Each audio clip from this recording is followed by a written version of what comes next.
Right ఉగ్రస్థావరాలపై భారత వాయుసేన దాడుల అనంతరం ప్రధాని నరేంద్ర మోదీ ఉన్నత స్థాయి సమీక్ష నిర్వహించారు. హోంమంత్రి రాజ్నాథ్ సింగ్, రక్షణ శాఖ మంత్రి నిర్మలా సీతారామన్, ఆర్థిక శాఖ మంత్రి అరుణ్ జైట్లీ, త్రివిధ దళాలకు చెందిన కీలక అధికారులతో మోదీ భేటీ అయ్యారు. దాడి తర్వాత జరుగుతున్న పరిణామాల్ని మోదీ సమీక్షించారు. అంతర్జాతీయంగా భారత్పై ఎలాంటి ఒత్తిడి వస్తుందనే దానిపై కూడా చర్చించారు. అటు సరిహద్దు రేఖ వెంట అప్రమత్తంగా ఉండాలని ప్రధాని మోదీ సూచించారు. దేశం సురక్షితమైన చేతుల్లో ఉందని ప్రధానమంత్రి నరేంద్ర మోదీ దేశ ప్రజలకు హామీ ఇచ్చారు. రాజస్థాన్లోని చురులో నిర్వహించిన బహిరంగ సభలో మోదీ ఉగ్రస్థావరాలపై దాడుల గురించి స్పందించారు. దేశ ప్రజలెవ్వరూ భయపడాల్సిన అవసరం లేదన్నారు. దేశ ప్రతిష్టను మట్టిలో కలవనివ్వనని తెలిపారు. మన శౌర్యం ఇక్కడితో ఆగిపోదన్నారు. ఎవరి ముందు తల వంచుకునే పరిస్థితి దేశానికి రానివ్వనని పేర్కొన్నారు మోదీ. उत्साह, आपका ये जोश मैं भली भांति समझ रहा हूं. आज एक ऐसी पल है, आओ हम सब भारत के पराक्रमी वीरों को नमन करें, सर झुका करके नमन करें.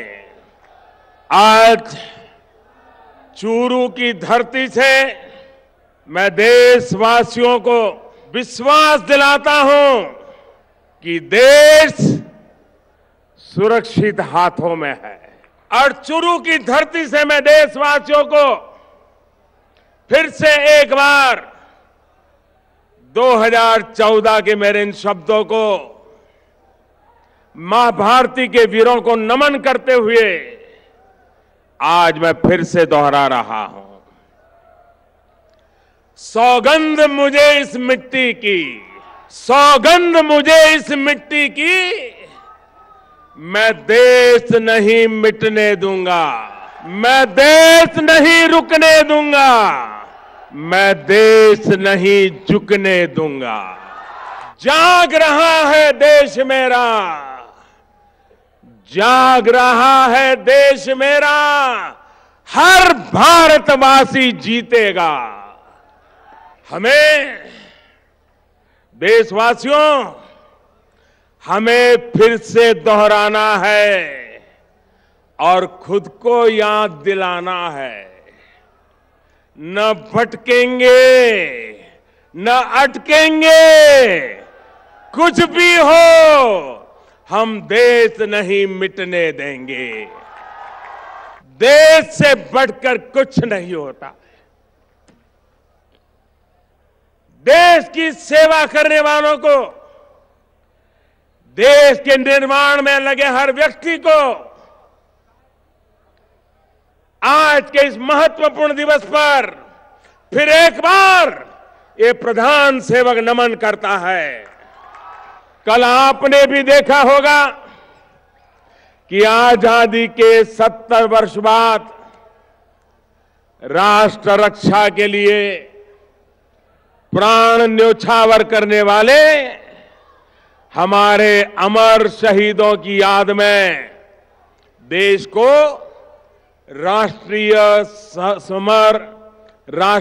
समर स्मारक समर्पित किया गया. राजस्थान के लिए और खास तौर पर चुरू, झुंझुनू और सीकर के इस पूरे इलाके के लिए तो ये इसलिए भी अति अहम है क्योंकि आप सभी ने अनेक सपूत देश को समर्पित किए हैं. यहां के हजारों नौजवान सीमा पर राष्ट्र रक्षा में डटे हुए हैं और इसलिए आपका सम्मान, आपकी सेवा मेरे लिए बहुत महत्वपूर्ण है. साथियों, आपके इस प्रधान सेवक ने शहीदों के परिवारों से, पूर्व सैनिकों से वन रैंक वन पेंशन को लागू करने का भी वादा किया था.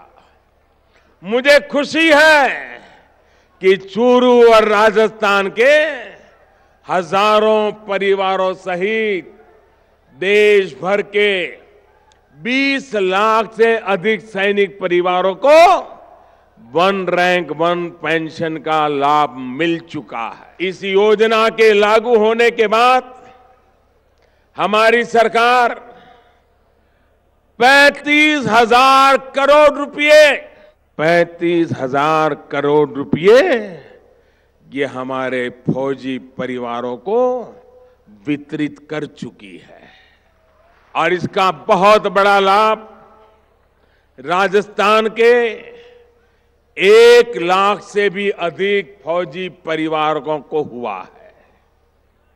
भाइयों और बहनों, आपका ये प्रधान सेवक ये काम इसलिए कर पा रहा है क्योंकि हमारे लिए खुद से बड़ा दल है और दल से भी बड़ा देश है।